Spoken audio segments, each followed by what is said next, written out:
నమస్తే, welcome to I news.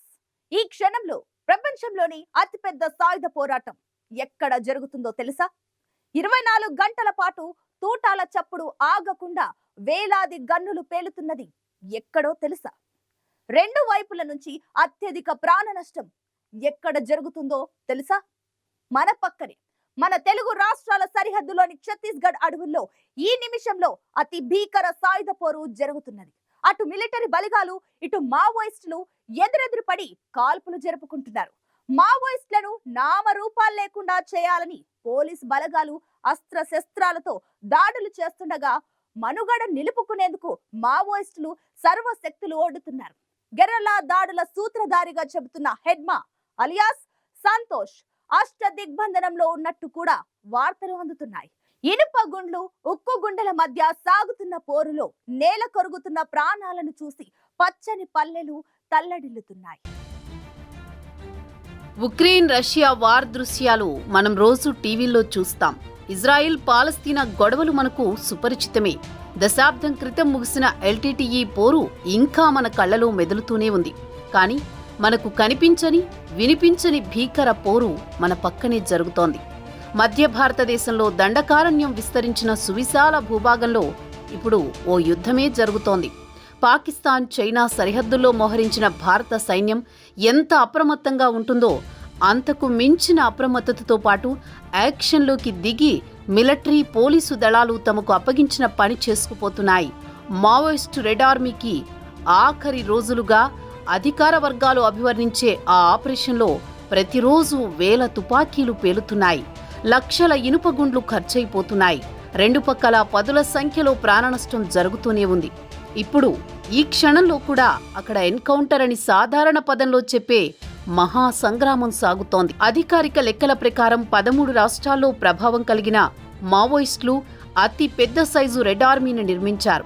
అది బస్తర్, దంతెవాడ, బీజాపూర్, సుక్మా తదితర ప్రాంతాల్లోని దండకారణ్యంలో విస్తరించి ఉంది. తెలంగాణ, ఆంధ్రప్రదేశ్, బీహార్, ఒడిషా, మధ్యప్రదేశ్ తదితర రాష్ట్రాల్లో మావోయిస్టు ఉద్యమం తీవ్రస్థాయిలో నడిచే సందర్భంలో ఈ దండకారణ్యమే నక్సలైట్లకు ఓ సురక్షిత ప్రాంతంగా ఉండేది.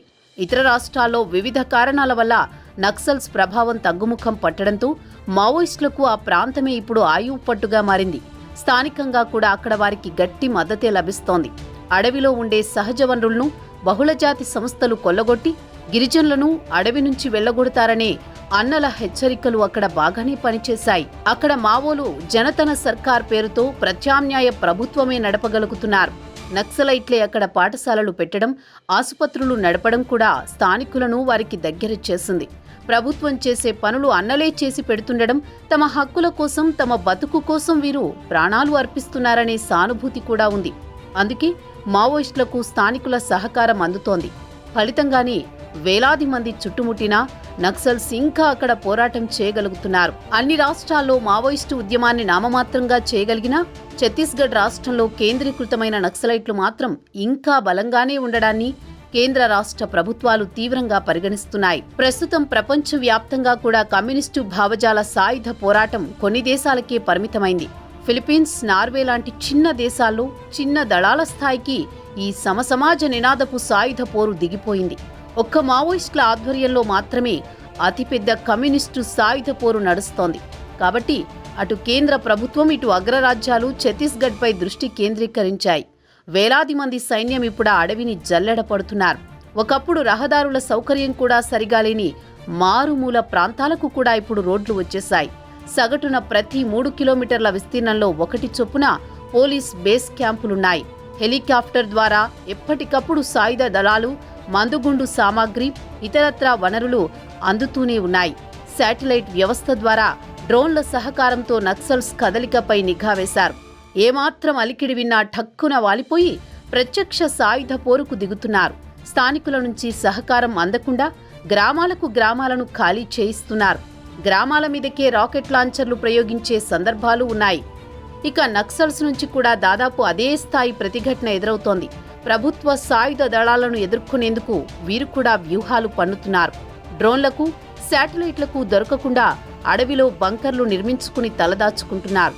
సొరంగ మార్గాల ద్వారా రాకపోకలు సాగిస్తున్నారు. రహదారులపై ఎక్కడికక్కడ ల్యాండ్ మైన్లు పెట్టి ఉంచారు. అడవి వారికి కొట్టిన పిండి కావడంతో ఎప్పటికప్పుడు షెల్టర్లు మార్చి మరీ అప్రమత్తంగా ఉంటున్నారు. అయినా సరే అప్పుడప్పుడు సాయుధ బలగాలు మావోయిస్టులు ఎదురెదురు పడడం, ఎన్కౌంటర్లు జరగడం సాధారణమైపోయింది. ముఖ్యంగా గెరిల్లా దాడులు నిర్వహించడంలో ఆరితేరిన యువ మావోయిస్టు హెడ్మా నాయకత్వంలో మావో దళాలు రాటుదేలాయని చెబుతున్నారు. పోలీసులపై దాడులకు దిగడం, మందుపాత్రలు పేల్చడం, బేస్ క్యాంపులపై దాడి చేయడం లాంటి చర్యలను హెడ్మాని సూత్రధారి అని పేర్కొంటూ ఇప్పటికే ప్రభుత్వం 26 కేసులు పెట్టింది. ఆయనను పట్టుకునేందుకు శతవిధాలా ప్రయత్నాలు చేస్తోంది. హెడ్మా తలదాచుకున్న ప్రాంతాన్ని గుర్తించి అష్టదిగ్బంధనం చేసినట్లు కూడా వార్తలొస్తున్నాయి. ఇప్పుడు ఛత్తీస్గఢ్ అడవుల్లో ఎక్కడ ఎన్కౌంటర్ జరిగినా అందులో హెడ్మా ఉన్నాడా అని ఆరా తీయడం పరిపాటి అయింది. కేవలం హెడ్మా మాత్రమే కాదు, మావోయిస్టుల పెద్ద తలకాయలు చాలానే ప్రస్తుతం ఛత్తీస్గఢ్ అడవుల్లో ఉన్నట్టు పోలీసులు అనుమానిస్తున్నారు. గణపతి తర్వాత మావోయిస్టులకు నాయకత్వం వహిస్తున్న తెలుగు వ్యక్తి నంబళ్ల కేశవరావు ఇతర నాయకుల కోసం విస్తృతంగా గాలిస్తున్నారు. నక్సలైట్లలో ఛత్తీస్గఢ్ వారి తర్వాత ఎక్కువ మంది తెలుగువారే ఉండడంతో తెలంగాణ, ఆంధ్రప్రదేశ్ రాష్ట్రాల్లో ఉండే వారి తల్లిదండ్రులు ఏ క్షణాన ఏ వార్త వినాల్సి వస్తుందో అని భయపడుతున్నారు. అప్పుడప్పుడు మాత్రమే జరిగే ఎన్కౌంటర్లు ఇప్పుడు ప్రతిరోజు జరుగుతున్నాయి. అటు పోలీసులు, ఇటు నక్సలైట్లు ఏమాత్రం తగ్గడం లేదు. ఛత్తీస్గఢ్లోని ప్రస్తుత మావోయిస్టు సాయుధ దళాలను అంతమొందిస్తే ఇక నక్సల్ ఉద్యమం పూర్తిగా తుడిచిపెట్టుకుపోతుందనే ఉద్దేశంతో ప్రభుత్వం ఆఖరి పోరాటం అన్నట్లు ప్రయత్నాలు ముమ్మరం చేస్తోంది. ఇటు నక్సలైట్లు కూడా ప్రభుత్వ బలగాలను ధీటుగానే ఎదుర్కొంటున్నాయి. దీంతో అక్కడ ప్రతిరోజు ఎన్కౌంటర్లు జరుగుతూనే ఉన్నాయి. మార్చురీలు ఎన్కౌంటర్ మృతులతో నిండిపోతున్నాయి.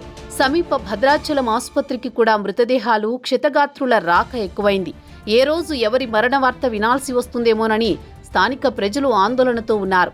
కేవలం నక్సలైట్లే కాదు, పోలీసుల నుంచి కూడా ప్రాణనష్టం ఎక్కువగానే జరుగుతున్నట్లు వార్తలు వస్తున్నాయి. तेवढे सुकमा के सीमावर्ती थाना अरणपुर अंतर्गत दरबा डिविजन माओवादी कैडर का सूचना का आधार पर ही police team Dantewada DIG team गश्त में रवाना हुए थे, जहां पर इन्फॉर्मेशन तो उधर पुलिस ने सर्चिंग के दौरान एक मुठभेड़ भी हुए थे। उसमें कुछ संदिग्ध माओवादी को पुलिस ने हिरासत में लेकर लौटा रहे थे।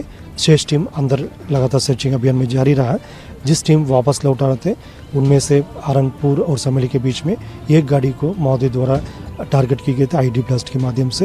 उसी में सवार सभी हमारा डीआरजी कमांडोज एवं जो वाहन चालक है, कुल 11 लोग का शहादत हो गए थे। उस इलाका पूर्व में काफ़ी प्रभावित रहा है। उसके बाद फिर लगातार ऑपरेशन के माध्यम से काफ़ी आगे बढ़ चुके थे हम लोग, अरणपुर से लेकर आगे जगरोंडा तक।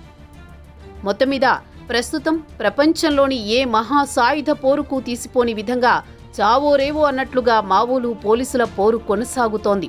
కేంద్ర హోంశాఖ ప్రతిరోజు నేరుగా పరిస్థితిని పర్యవేక్షిస్తూ అవసరమైన అండదండలు అందిస్తున్నాయి. మిలిటరీ దళాలు ముప్పేట దాడిని ఎదుర్కొని మావోయిస్టులు ఎలా నిలబడతారనేది ఆసక్తికరంగా మారింది.